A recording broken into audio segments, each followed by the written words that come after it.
Après le profil de l'emprunteur, la banque prête également attention à la nature du bien ou du projet.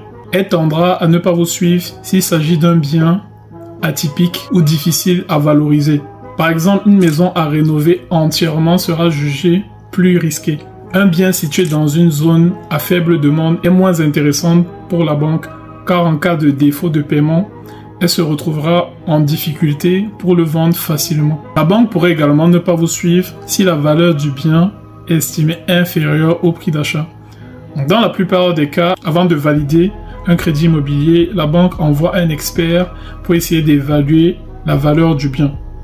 Donc, si par exemple, cet expert revient avec une étude qui montre que le bien vaut significativement moins que le prix d'achat, là, la banque pourrait ne pas vous suivre, ne pas valider le crédit, ou du moins valider uniquement une partie du crédit.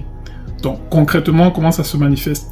Si par exemple, vous souhaitez acheter un bien qui est évalué à 250 000 euros, la banque envoie un expert qui va faire un audit et qui finit son audit et trouve que la valeur du bien, c'est uniquement 220 000 euros. Donc, la banque va refuser de vous accorder le prêt de 250 000 euros. Elle pourrait se limiter à vous accorder un prêt de 220 000 euros ou refuser tout court de vous accorder le prêt.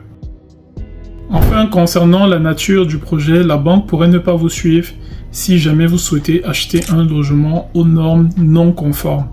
Par exemple, si vous souhaitez acheter un studio qui est à moins de 9 mètres carrés, c'est pas un bien qui est, par exemple, à usage d'habitation. C'est pas évident d'habiter là-dedans. Et donc, du coup, la banque pourrait ne pas vous suivre dans le financement de cet achat. C'est également pareil pour le cas d'achat d'un terrain non constructible ou d'un bien sans titre de propriété clair.